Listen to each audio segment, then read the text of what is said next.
Welcome back to Sunday Morning Magazine. All morning long, we're talking to kidpreneurs, young people that are making a name for themselves as entrepreneurs. In the studio with me, we're joined by Allie. Allie is 15 years old. She is the founder and owner of her own company called Allie's Walkabout. She's also joined by her dad, David. It's our pleasure to welcome Allie and David to the show.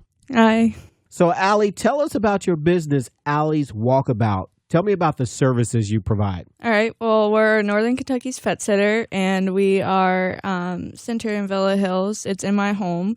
We watch dogs. So we have grown into a very unique business with most kennels being cage facilities. We believe in giving them as much freedom as they need or want. Yeah, we tell people all the time that we don't warehouse your dog. We wear out your dog. Okay, good. So they get to run around in your yard. So tell me, how did you get the idea for your business? Well, I asked my dad for some spending money, and he told me that he wouldn't give it to me, but he would teach me how to make it. So we thought of different ideas. I've always kind of liked animals. I mean, I like any animals, just dogs are what I'm passionate about. So I decided that I need to do something that people aren't willing to do or can't. So I went around and handed out flyers that just said, I walk dogs for $5, and me and my brother will come to your house whenever you need us, and we'll walk your dog. And so while we were handing them out, this lady asked us if we would come back later after we were done and walk her dog. And that was like the greatest thing.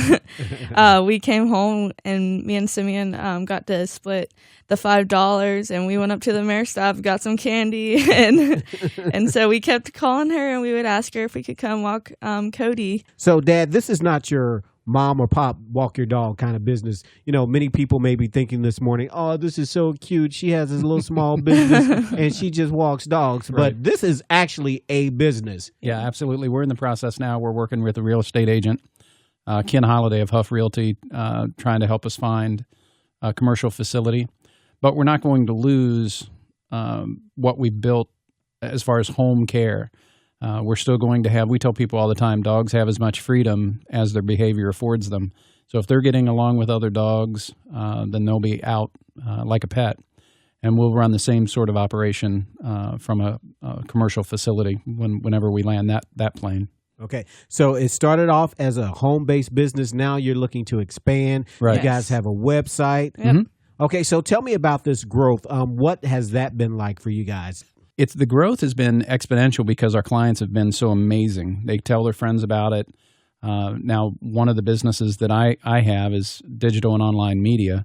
So we set her up with a Facebook page, and we honestly did not anticipate the kind of enthusiasm that would be for videos that we put online, the pictures that we put online.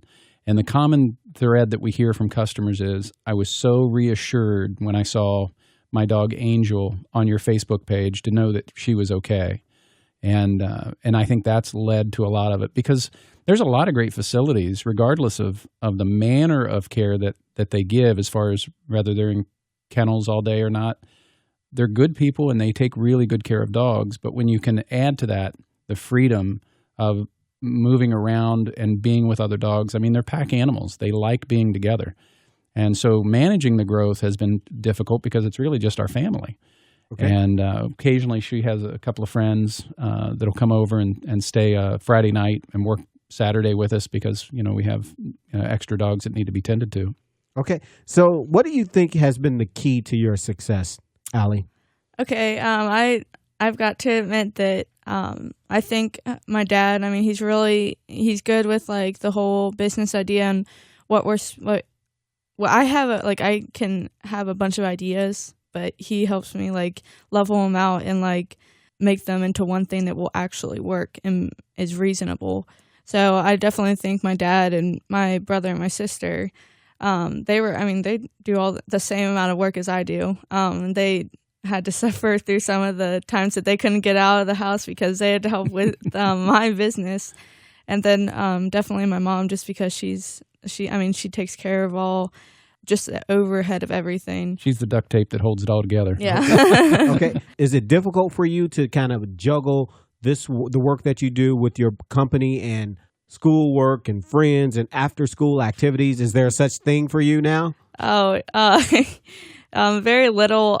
During the summer, that's when it's a teenager's time to live, That's my time to work. So I have, during the summer, very little social life. I go to church and youth group and camps. I'll try and go into as much camps as I can, but when I'm working, I have to work. And if it's going to be a week that I'm not going to be able to see any of my friends, then that's fine.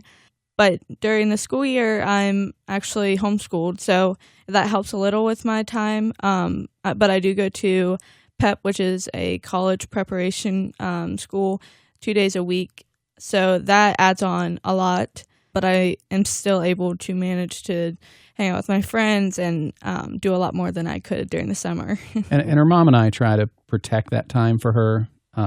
Well, just the other day I asked her, I said, are you still enjoying this? Because we told her we don't want her to feel like she's tied to it.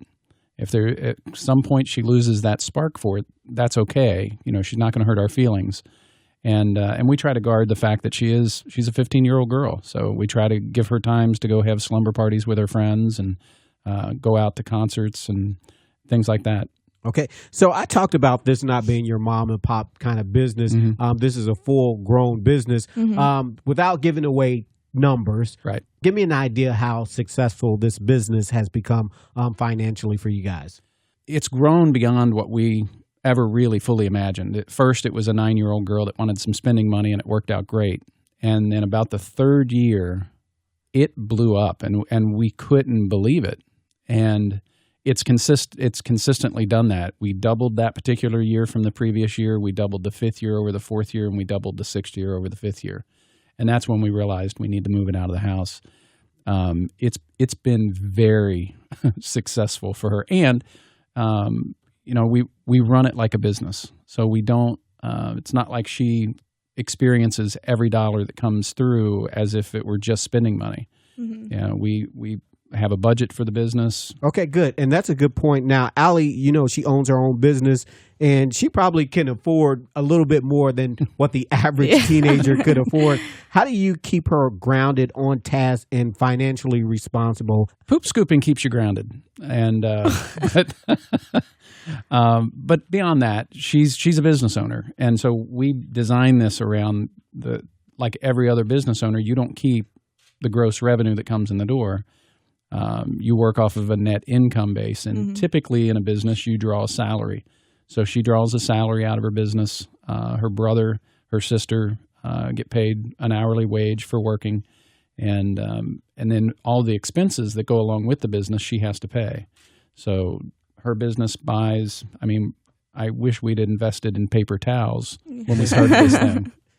And in case you're just tuning in, all morning long, we're talking to kidpreneurs, young entrepreneurs, young people that have started their own businesses. Allie is the founder and owner of Allie's Walkabout. She's in the studio with me. She's also joined by her dad, David. Now, David, let me ask you this now. Why was it so important for you to teach your daughter the value of money at such a young age? Well, I'll tell you a quick story through her sister. Her sister wanted to buy a car. And one of her friends got a brand new car when she turned 16, and she was a little jealous of that. And I told her sister, you need to earn your money for your new car. Well, the day she paid for her car, we're driving home, and she said, you know what? I was jealous when that person got a brand new car. She goes, but I can do this again. Yeah. I know how to do this now. And that's what we're showing her, is that with an idea. See, I grew up, and the only way to make a living when I left the house in my mind was you go work for someone. And that's fine. I don't mind that. But I wanted my kids to understand that if they had an idea or a dream and were willing to work hard, they could build something of their own too. Okay. Now, Allie, finally this morning, what advice would you give to young people listening this morning that would like to start their own business? What insight can you give them? What would you say to them? I would say that everyone has a dream and everyone has an idea of what the perfect job for them would be. And everyone wants something in life. So I think that if you have the right people with you and you're not doing it as much for yourself, but to be a service to others, I think that you're going to end up being just an excellent entrepreneur, and I think that you're going to go really far with anything that you want to do. It doesn't have to be like a product or a service. It can be anything. Like, start out with something that you want to do for fun and something that you love. I don't think that you should ever go into something and wanting it because you're going to make a lot of money out of it. All right. Well, we're out of time this morning. Again, the name of the business is Allie's Walkabout. And if our listeners would like to find out more about the business, how can they do so? You can go to allieswalkabout.com, or you can call us at 859-486-2196. All right. Thank you so much for taking time Thank to talk you. to us. And remember, for more information on the young people and the businesses that we're featuring this morning, simply visit our Facebook page, Sunday Morning Magazine with Rodney Lear. Just go there and like us there. Coming up next, we'll introduce you to a 16-year-old young woman that's taking the retail world by storm. Find out how she's amassed over $1 million in sales. Her story is coming up next as Sunday Morning Magazine continues.